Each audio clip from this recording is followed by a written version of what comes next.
of today's presentation is These Hands Harvest Healing. And again, my name is Ajane Holmes, and welcome to our virtual classroom or workshop space.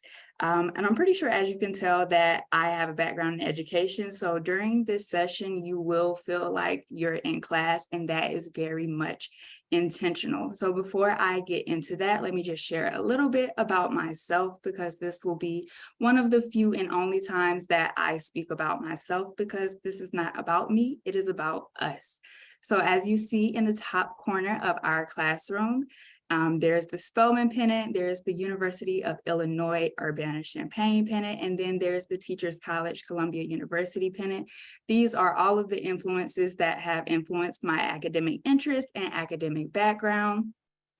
At the bottom, you can see there is a Post-it or a little postcard that says Georgia. I am from Georgia, but I am not from Atlanta, Georgia. I am sure to make clear that I am not from Atlanta. I am from the South Georgia, the most southern parts.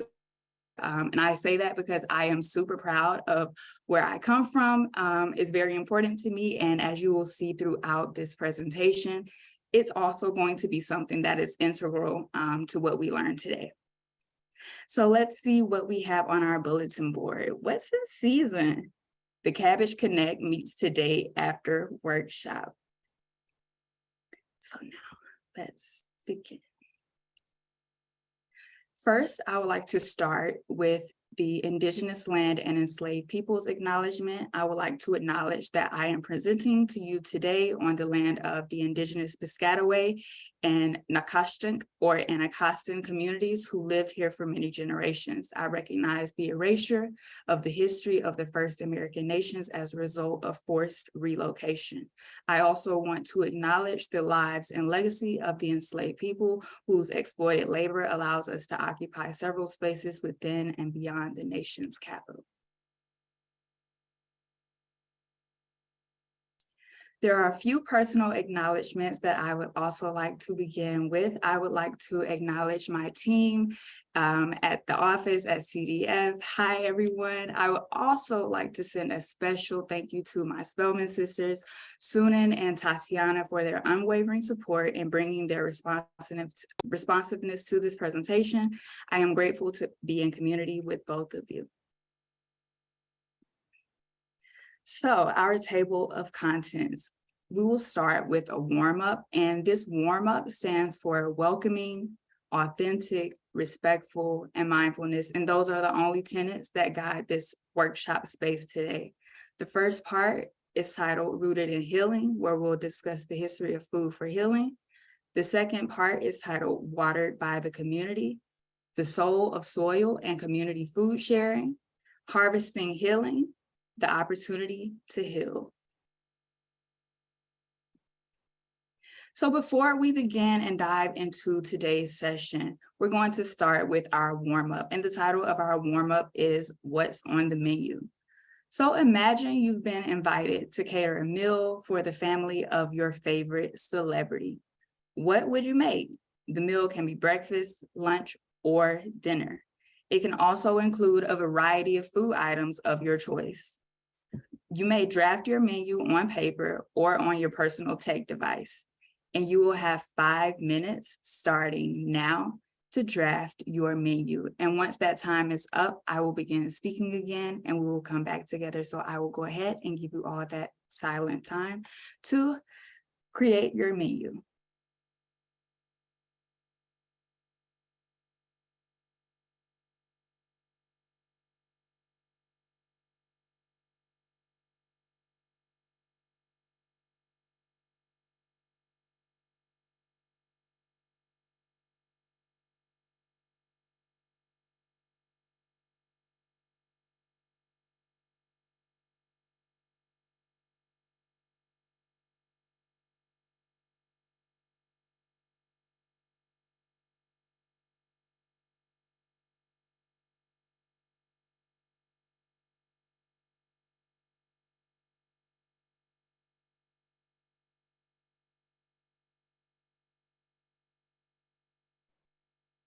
And if you all are finished before the 5 minutes are up, people can just put in the chat, done, and I will begin to move on as I see people fill in the chat. But I want to ensure that everyone has adequate time.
Hi, Nicole.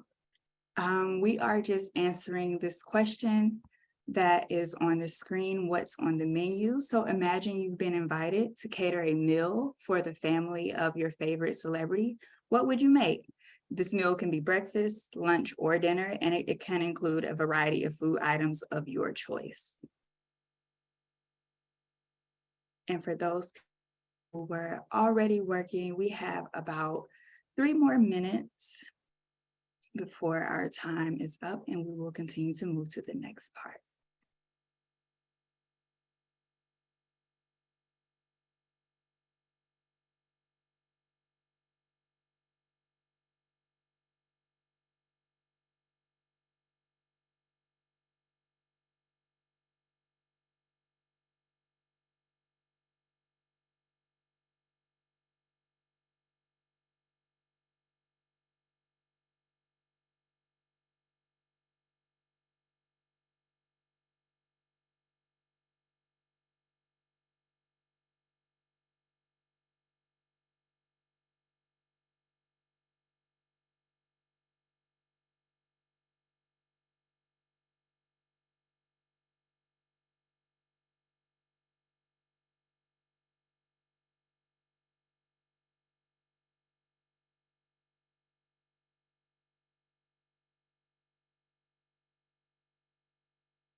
I see that some people are done. If you give us one more moment, we will get ready to move to the next part, but hold on to what you have written or typed.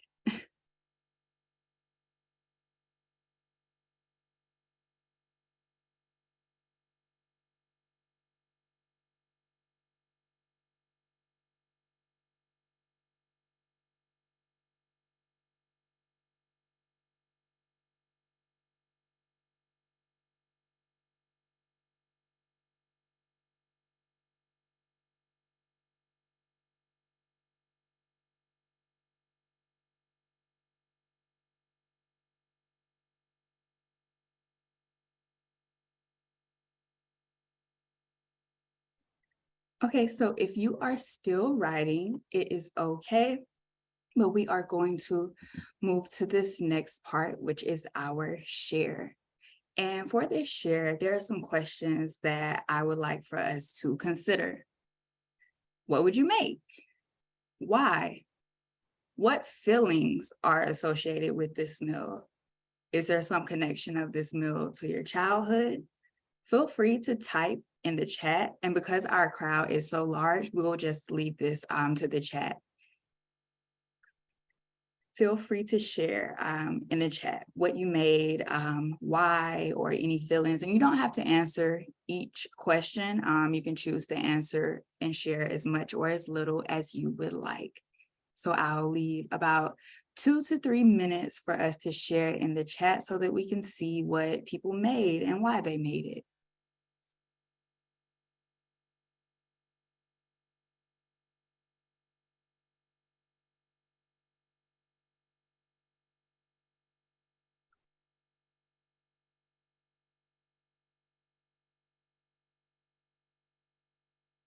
Kristen, that does sound very good, especially the peach cobbler.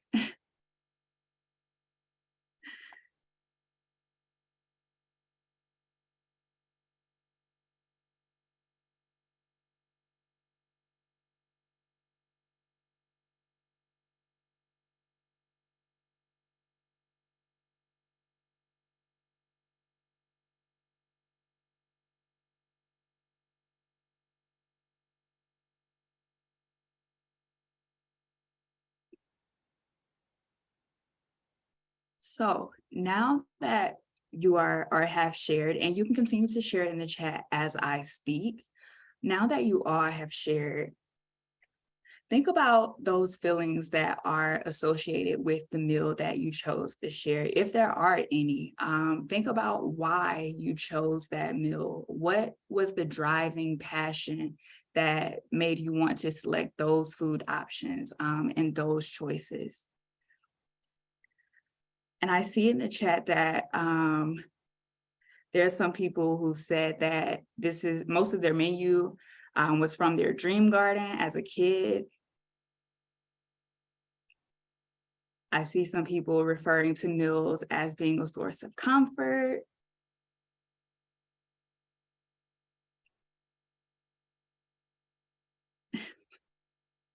Some are just like, yeah, this is what's good. This is what works together. These are all very good reasons why you have made or selected your meal, but this is also something that we don't often think about when we take meals from others or when we've even been fed meals or served meals in different spaces from adolescent into adulthood. However, those feelings and the emotional connection to that food, it does more than just feed our bodies. It actually feeds our soul. And we will get into how food feeds our soul and how we can get to a point where we are reconnected, not just as the adults, but our youth are also connected to the land spaces for the purpose of feeding our bodies and our souls. So I lead us to start with this quote. If a man, and I would change that word to person, if a person is able to feed themselves, they vote the way they want to. Not only is this true, but they do anything else that they want to. And this resonates with me so personally, but in such a major way, because when we think about eating, when we think about the ability to simply feed ourselves, it's something that is so small and so simple and so consistent that we don't think about the effort and the energy that goes into it. However, if you've ever been in a situation where you haven't been able to feed yourself, then you understand and know that there are other areas of your life that are impacted, not just your physical health, but your mental health, as well as your spiritual health, because this is the most basic necessity of our lives. Being able to eat, being able to feed ourselves, being able to give ourselves the energy that we need to go out and be the great people that we have been called and designed to be. So part 1, rooted in healing, food and healing. So we'll start with a few quick facts about hunger in America, because this is where the starting point is. The issue is hunger, and hunger is more than, oh, I didn't have enough food today, or I didn't get to eat something today because I didn't like it. Hunger is this ongoing, consistent, perpetual state of not having enough to eat, not having enough to fuel your body with the energy that it needs to go out and to be a student in school, or to be a student at the higher ed level, or to just be an active citizen in the workforce and within their community. So a few points that Feeding America points out is that according to the USDA, 34 million people, including 9 million children in the United States, are food insecure. The pandemic, as we all know, increased food insecurity among children and communities of colors who already have faced hunger at much higher rates before the pandemic. And that is a much important sentence, because the pandemic didn't just start or begin what we are seeing as it concerns food insecurity. It just unveiled and unmasked what had been hidden for so long. Every community in the country is home to families who face hunger, but rural communities are especially hit hard by hunger. And this is another point as to why I'm very particular about announcing that I am from South Georgia, because not often do we have our representation in these spaces. And it's my personal commitment and my personal duty to, as far as I go, as far as I teach, as far as I can walk, ride, fly, I'm supposed to be able to give back to the community that gave to me as a young child.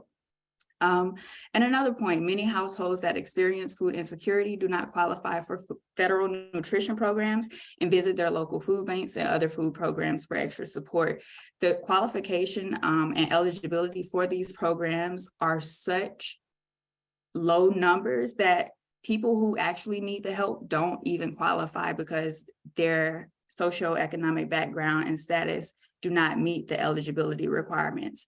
And lastly, hunger in African American, Latino, and Native American communities is higher because of systemic racial injustice. To achieve a hunger-free America, we must address the root causes of hunger and structural and systemic inequities. And that is what we will be addressing today, the systemic inequities.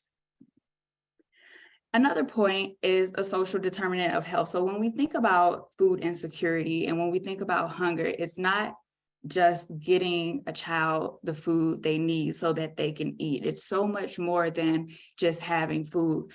Having access to food, I'm sorry, I will be taking off my glasses in true teacher fashion, but having access to food is a social determinant of health. And when we talk about social determinants of health, we talk about the factors in society that affect our overall health status. So as you can see on this chart, you have education access and quality, healthcare access and quality, neighborhood and built environment, social and community context, and economic stability. In alignment kind of with our color theme, health and hunger falls under economic stability. So your being able to feed yourself, your being able to feed your family goes under economic stability. And under this social determinants of health, if you aren't able to feed your family, or if you don't have access to the resources that you need to feed your family, then under this system and under the social determinants of health, there are stats and data that say, oh, well, because you fall under this category, you are more susceptible to experience a variety of experiences that may not necessarily be conducive to the life that we want to live, because we all want to live healthy lives. And next, we move to a deeper point in this idea of hunger and it being a social determinant of health. When we think about not having enough food, when we think about not being able to fuel our bodies to go out into the world and carry on with our daily activities, we put a strain on our bodies, because our bodies have to compensate for the lack of nutrition that it does not have. And as mentioned by Harvard Health Publishing from the Harvard Medical School, one of the main issues or symptoms that we see in not having enough to eat is inflammation, or just when our bodies aren't in a space of well-being. Inflammation is one of the most common and almost immediate reactions that lets us know, hey, something is going on in here, and let's see. And if you move to the figure next to this statement, you'll see a variety of consequences of low-grade systemic chronic inflammation. And I want to make a point that while this is a conversation about hunger, and this is a conversation about increasing access to food, I would be remiss to not mention that there are mental implications that also contribute to this chronic inflammation that you see on the side. And I'm pretty sure many of us have heard of people who have experienced gut-related issues, or have experienced obesity, or even more serious cardiovascular disease, cancer, depression.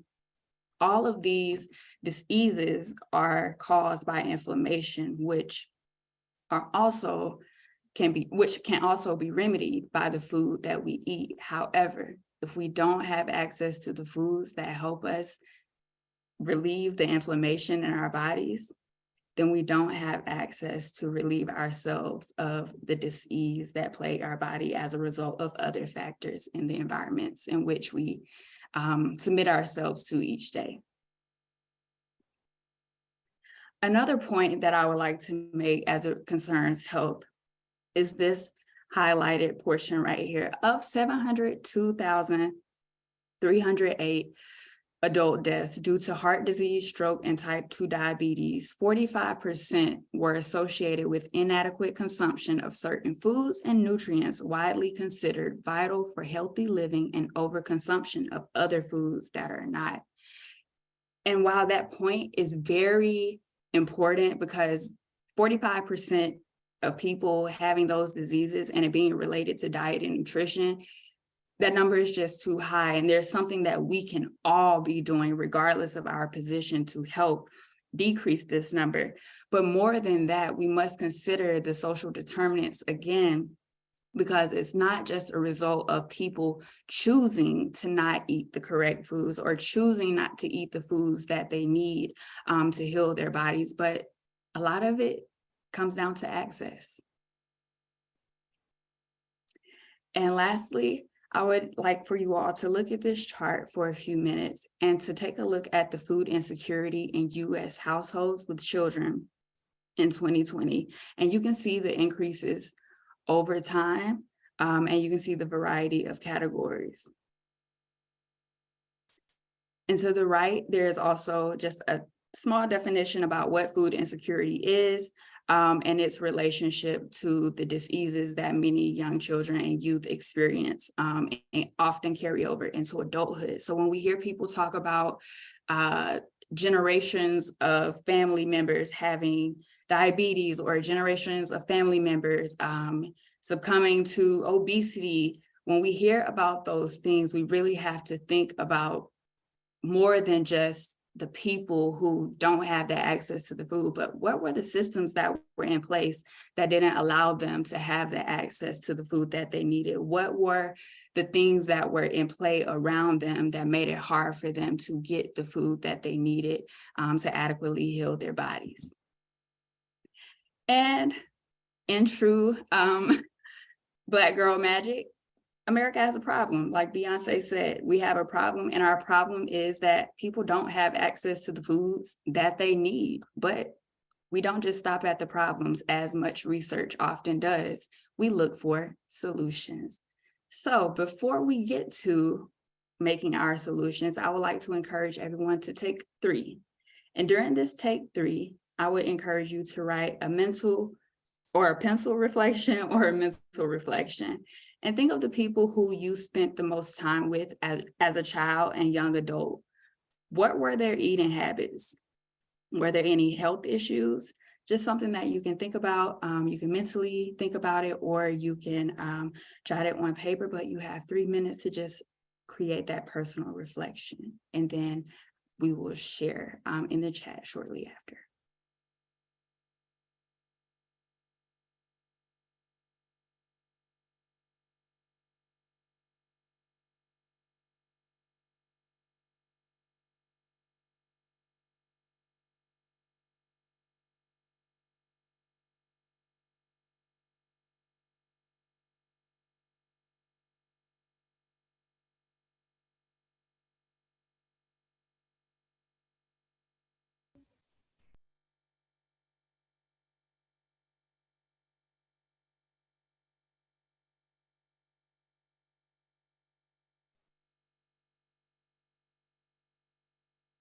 And if you have written your personal reflection or mentally thought about it, please share it in the chat.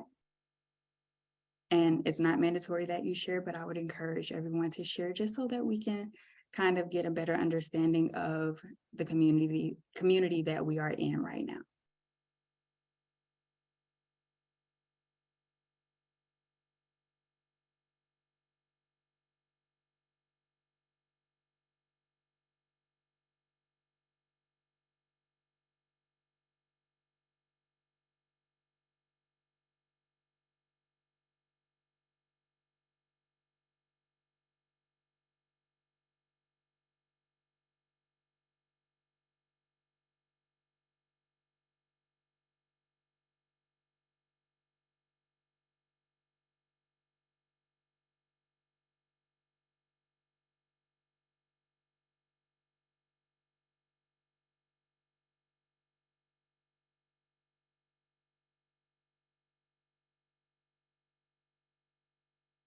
So I see some people sharing in the chat. Um, let's see.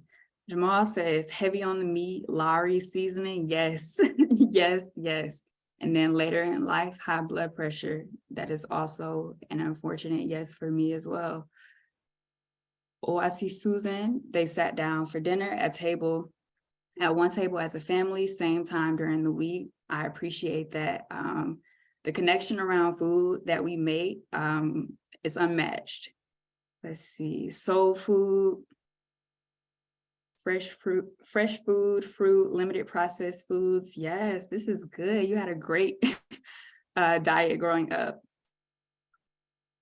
So I see people are sharing, and you may continue to share and interact with each other in the chat. But similar to you all, my diet was the same as a child. Most of the people I grew up around in the South, we had barbecues anytime it was warm.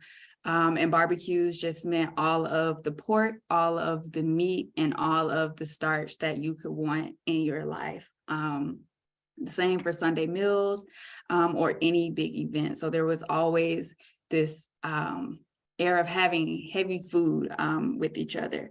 However, as many of you mentioned as well, while many of us may have experienced having diets that were not necessarily conducive to our health or the health of those who we were around in our youth and childhood.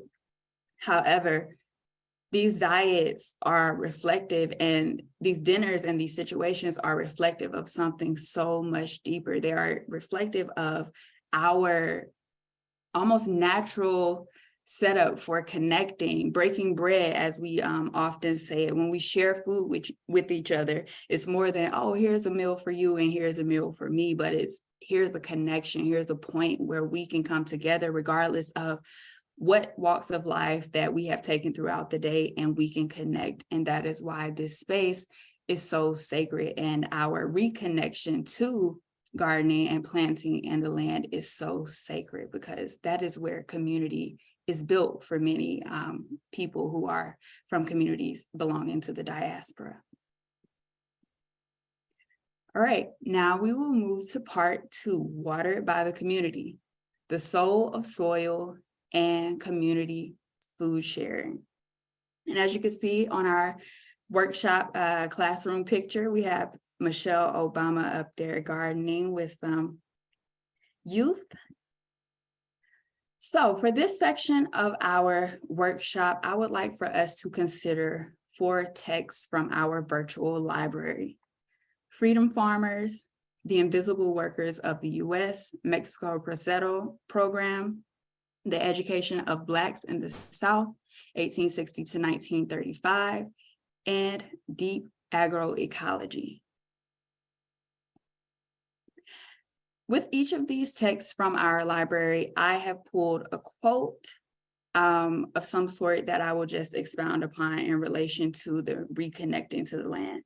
So from this book, Monica M. White writes, there has been a constant demonstration of our agency and resilience in all tough conditions to fight for accessing land, to grow our own food for our cultures, and food that feeds us spiritually and otherwise. And when we think about this spiritual connection to food, it brings me back to the quote that we began this session with if a man or if a person can feed themselves, then they can do anything else. And it really comes down to the process of growing food. And for those of you in the chat who have mentioned gardening and growing up around gardening, or just being in that space now in adulthood, you know that through the planting process, there is this, it's a process. You don't just start and wake up one day and you have cabbage or you have broccoli or you have whatever you've planted. You have to plant a seed. And the same goes for us establishing a reconnection or reestablishing a connection to land and gardening for the purpose of being able to restore our food systems.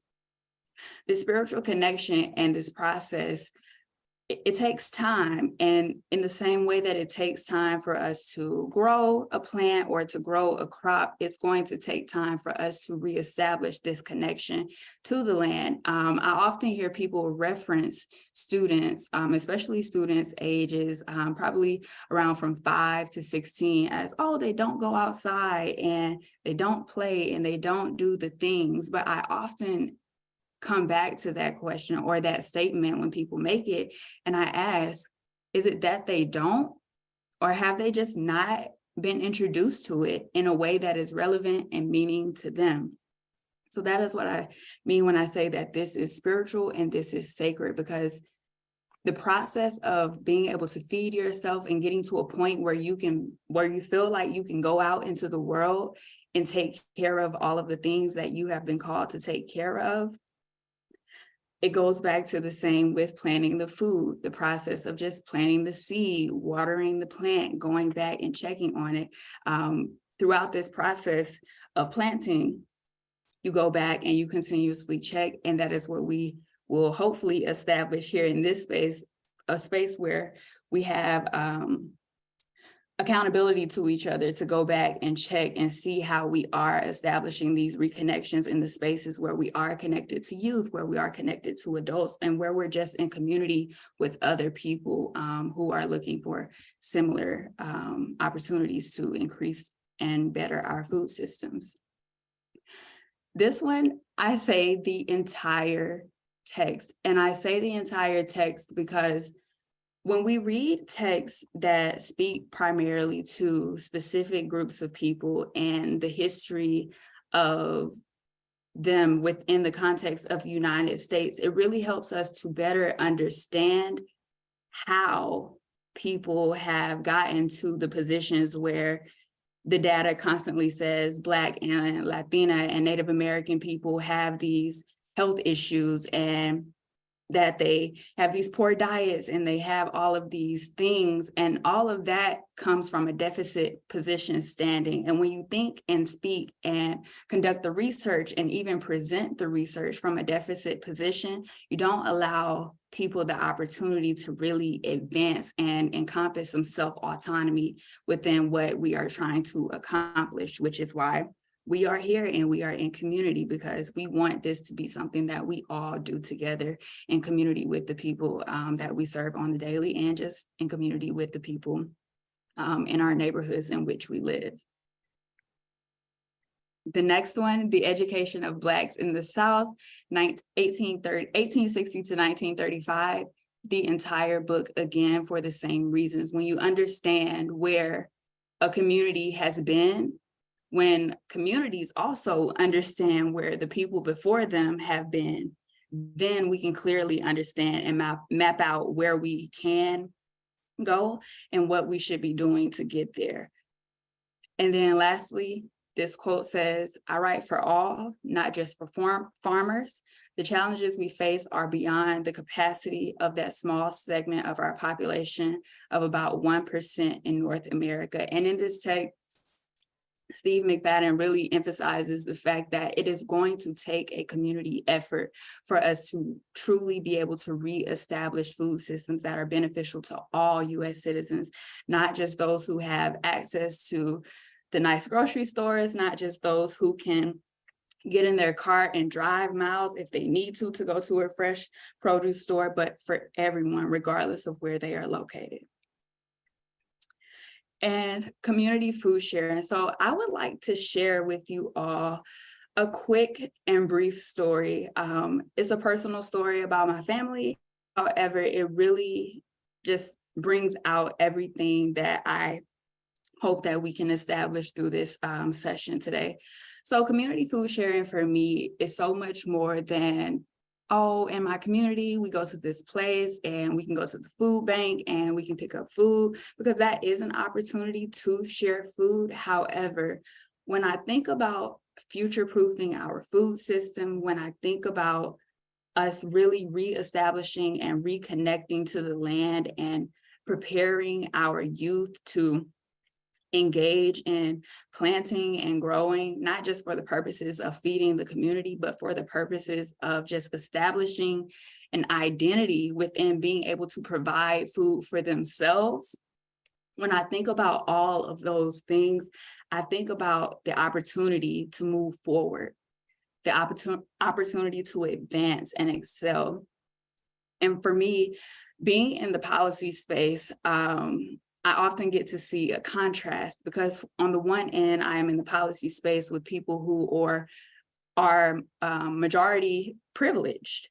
And on the other end, when I do go and I talk to my family and I go back home and I do different things in my community, I see that although in DC, things look totally different, there are still too many places where things just feel the same. Things feel the same regardless of the policies that have been put in place, regardless of the programs that have been implemented. And if things are still feeling the same, while policies are in place, that means that we have to look back into the community for us to actualize what the policies are trying to accomplish. So when I think about food sharing, I think about my grandfather in Alabama. I think about my uncles in Alabama. They're from South Alabama, and they hunt, they fish, they grow, they do all the things, but they do all the things for the purpose of giving it back to the community, giving it to elders in the community who are widowed because their spouse has passed. So it's now just them, and they don't necessarily have the bandwidth or capacity to continue traveling back and forth to the grocery store to get simple things such as peas or cabbage, which is my favorite crop that gets grown. But when I think about community food sharing in that way, I think of the resourcefulness of small communities like that of my family in Alabama, where if you go there and you visit and you see, to the naked eye, it doesn't look like much. However, when you go into the homes of the people and the yards of the people, and you see the gardens and you see the animals, and you just see community existing and being and thriving, honestly, because of each other, not necessarily because of some policy that was in place, because of some rule or legislation that had to be passed. And I continue to hone in on that policy aspect from this position as a federal policy associate, because for many people, and even the data shows, not much has changed for many people, especially after the implementation of many policies that have been implemented for the purpose of provoking equality and equity. And because those things have not necessarily changed, because the data still shows that there are millions of Black, Latina, and Native American children and families who are still hungry, that means we have to move and go beyond policy. We must continue to engage in civic engagement, but we must go beyond policy and begin to consult the community for the answers. And that is my small community food sharing story. And now we will move to our final part 3, harvesting healing, creating opportunities for healing. So Dr. Raj Chetty is phenomenal and does outstanding work on the topic of economics. And one of the aspects of economics that is very impactful in the work that not only we do at CDF, but that we should just be doing nationally, regardless of our titles and location, is that of economic mobility. If you remember back to the social determinants of health, economic stability was one of the social determinants of health, one of the factors that could be used to determine someone's health status. So Dr. Raj participated in a PBS NewsHour interview in 2017, and this is one of the quotes that I took away from it. The solution for rising up kids in the income distribution lies in creating better childhood environments for kids growing up, especially in low-income families. And so what means such things like schools, the quality of neighborhoods? If you think about what's going on in Baltimore, it's a place of tremendous concentrated poverty. People aren't really seeing a path forward, and I think revitalizing places like that can have a huge impact, even in the face of globalization and changes in technology. And Dr. Raj Chetty makes some tremendous points. However, I would like to draw our attention to the words opportunity and revitalizing. Oftentimes when people offer solutions to people who have expressed that they are experiencing some SES related hardship, which could include not having access to food, not being able to have access to medical care, and a variety of other things, it's almost as if the immediate reaction is, well, what did you do or did you not do to get yourself out of this situation? And a lot of that refers to physical moving of bodies and people to different places and spaces. However, it is not possible to move every single person who lives in an environment that has factors that contribute to the woes that they experience on the daily. It is not possible to move all of those people. And because it is not possible to move all of those people, it is going to be on us to revitalize the places in which those people live so that they can prosper in the places that not only are their home, but the places that are comfortable to them, the places that are relevant to them, the places that are meaningful to them, because there is this common idea and this common theme of consistent and constant misplacement and displacement of people as things are shifted around. But people don't necessarily need to be moved. What needs to be moved and what needs to be changed are the systems around the people. And that's where we come in to influence those systems. So I know y'all like, how? And if you don't know where this clip comes from, I would encourage you all to search on your own time, the origin of house sway. How we do this? We create opportunities for healing. Again, aligning with Dr. Raj's work, which just suggests that we need better opportunities. People need better opportunities to progress. We have to create opportunities for people to heal. We have to create opportunities for people to heal as it concerns to food and their bodies. And how do we do this? Through the sharing of books, articles, and personal experiences, and a restoration of the identity that allows young people and adults to understand their connection to the land on which they walk daily. I read somewhere about misplacement and displacement of people to land and the impacts, the mental impacts that it has on someone. But I often like to think of my own personal experiences of going to school for the first time. I remember my dad dropping me off at school in pre-K for the very first time. And when he dropped me off, I was hysteric. I was crying because this was an unfamiliar place. And while everyone seemed to be smiling, everyone seemed to be happy, and my parents were certain that it was safe, I was not certain because I was unfamiliar. So if we can reclaim this identity of connection to the land by Black, Latina, and Native American children and youth and young adults, then we can begin to also help them feel comfortable in walking out daily into the world to continue carrying on the things that have been shared to them. Secondly, empowered youth empower their families. Empowerment occurs through shared learning, in school and out of school time to learn and practice what it may feel like in that new identity. And what I think of in this space is gardening, bringing that into the classroom and having an opportunity for youth to actually feel sand.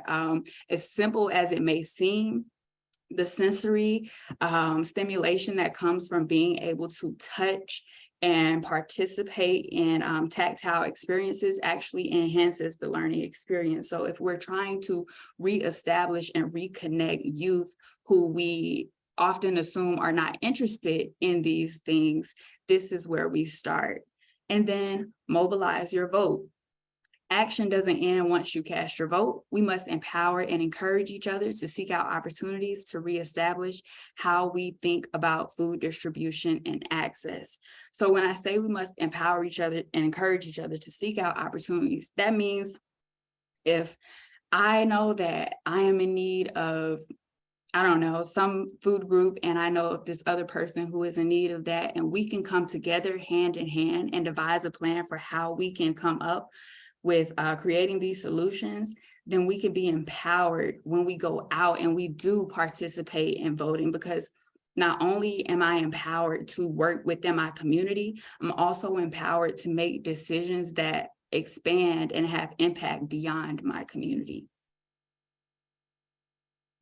And just an extension of that, for people leading youth and young adults, this is a key tenet in cultural responsiveness in academic and non-academic settings. You do not have to be in a school setting or an academic setting to practice cultural responsiveness.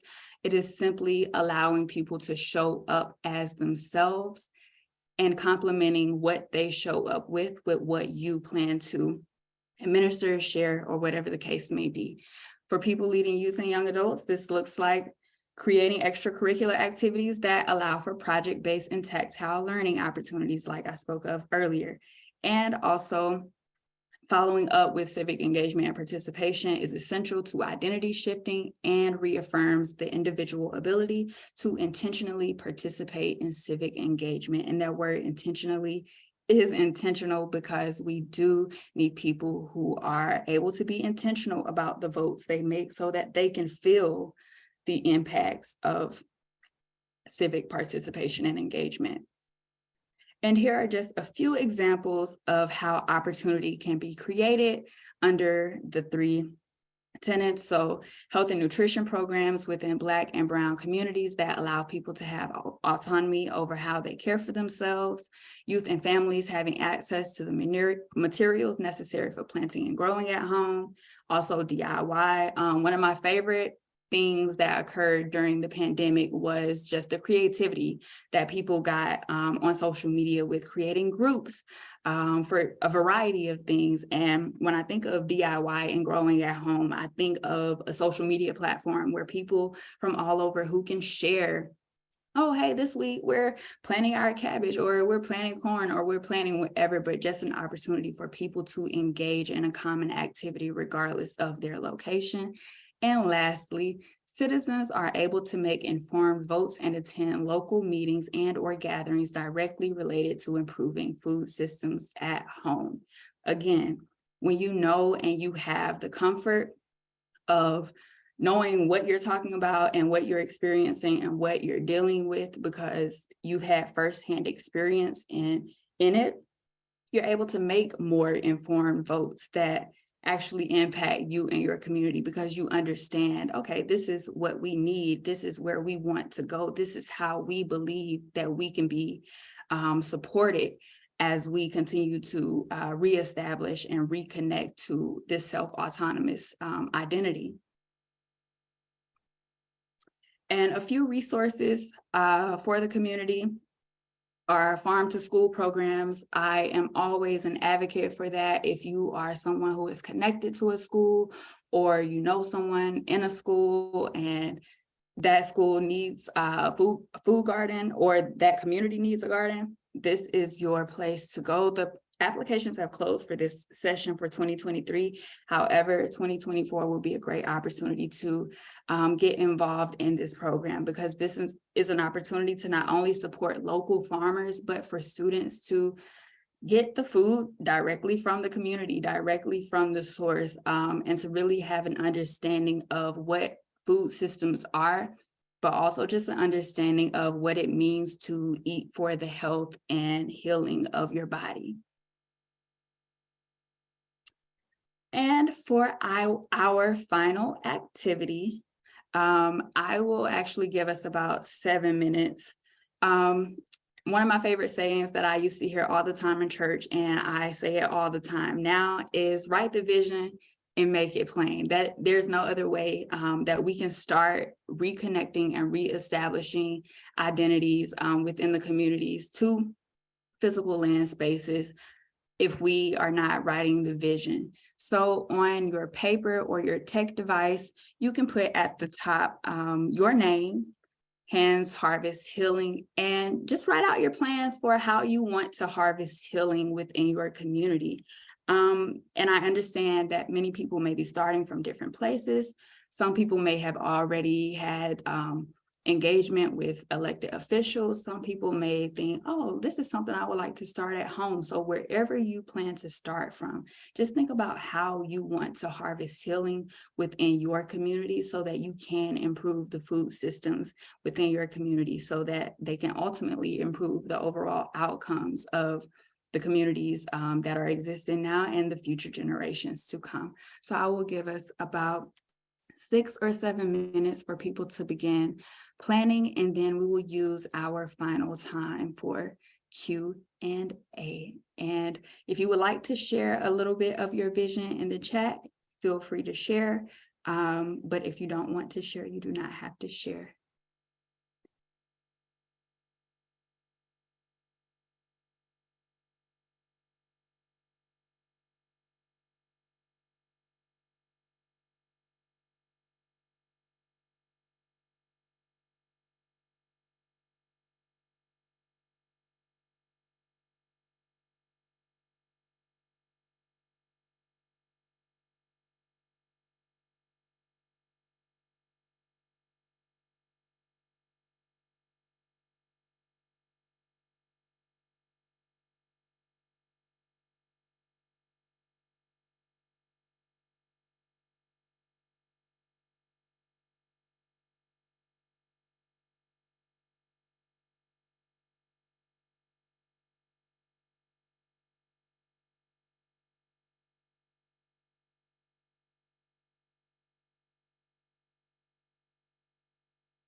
Okay, so I see people sharing in the chat, and I am sure that some of you are still writing.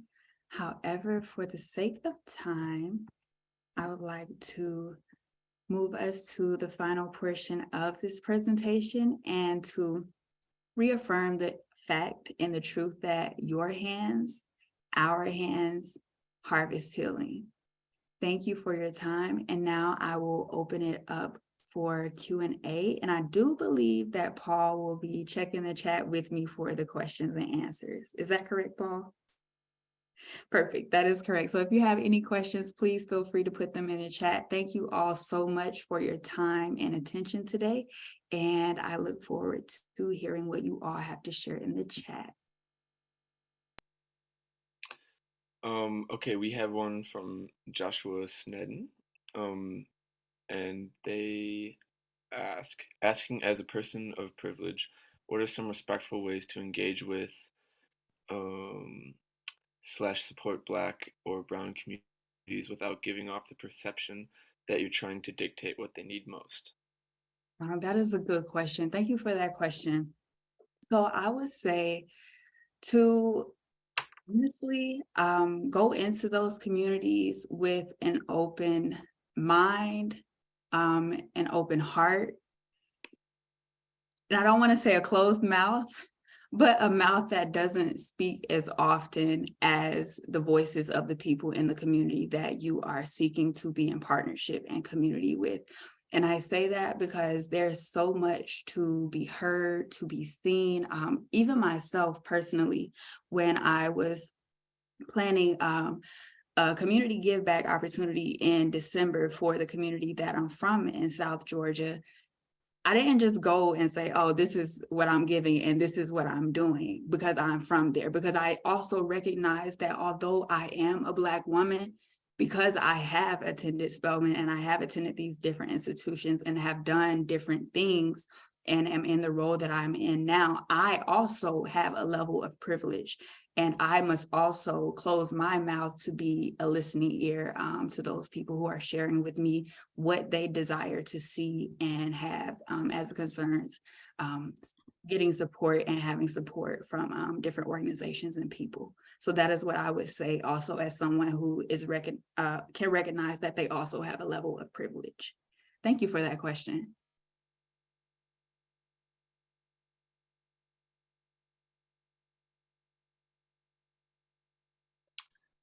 Someone asked much earlier on if you're from Savannah, Georgia. Oh, no, I'm not from Savannah, Georgia. I'm from, I'm near Savannah. So I'm from Douglas, Georgia, which is probably about an hour and 15 minutes from the Georgia-Florida line, near Valdosta, all of those places. But the 912 is the area code, just like Savannah.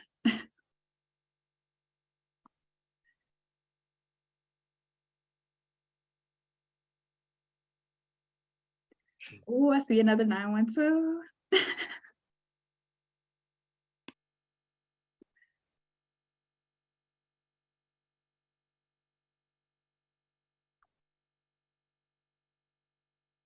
Oh, Brunswick, yes. I'm very familiar with Brunswick.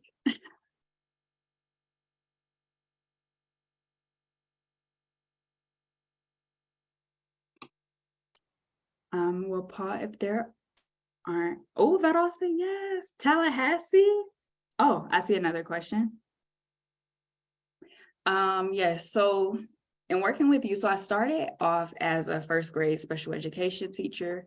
That is really where I got my first professional footing. However, my work goes back to being in high school and teaching Sunday school and teaching vacation Bible school and just being in service in my community in that way because I saw my parents being in service that way. So when I decided, okay, you know what? I'm going to be a teacher. And I went off, graduated from Spelman, and went on to teach. And then during that time there, I was able to get my degree from University of Illinois.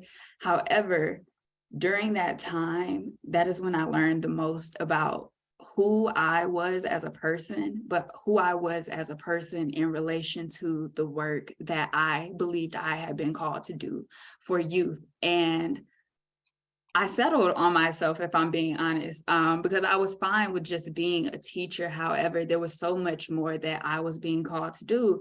I was being called to create programs and to establish an organization that actually fuels my community. As I spoke of during the presentation, there are so many communities that just don't have access to the resources. And for me personally, I think it's my personal responsibility, because I have been able to move and rise up out of my community to go back and pour into my community, because I understand that not everyone will have access or the opportunity to move out of their situation. So after teaching, I moved on and became a dean of students at a school in New York.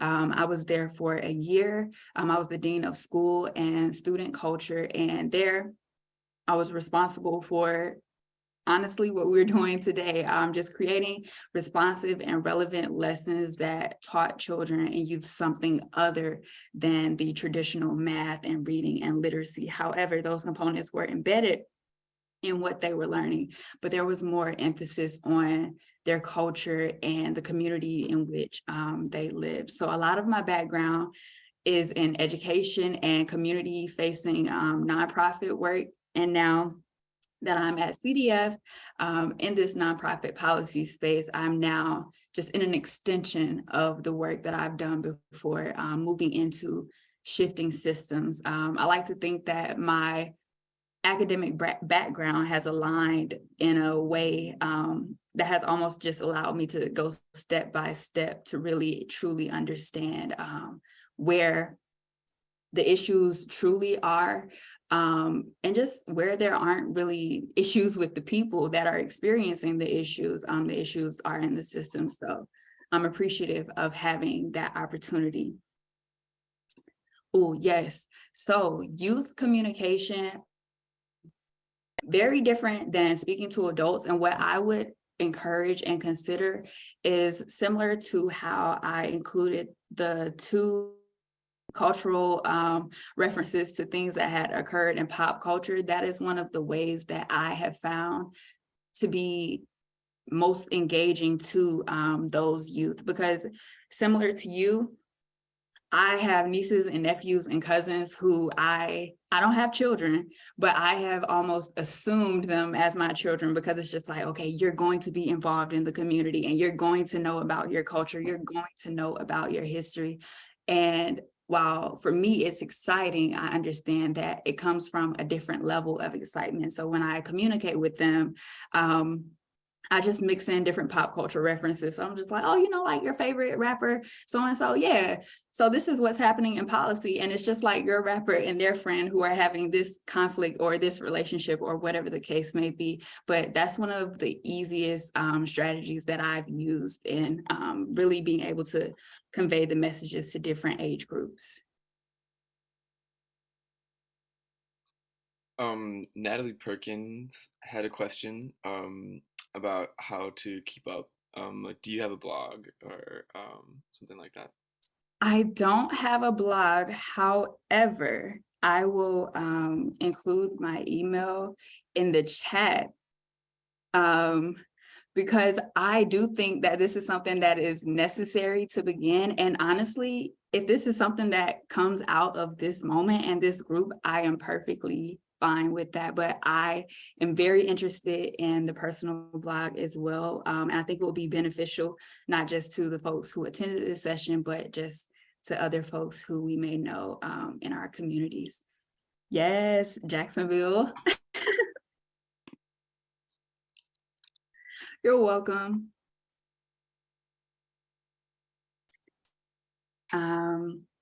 Okay, with that being said, I want to, one more question, and this will be the last one since there's 1 minute left. How do we approach local grocery stores that display with?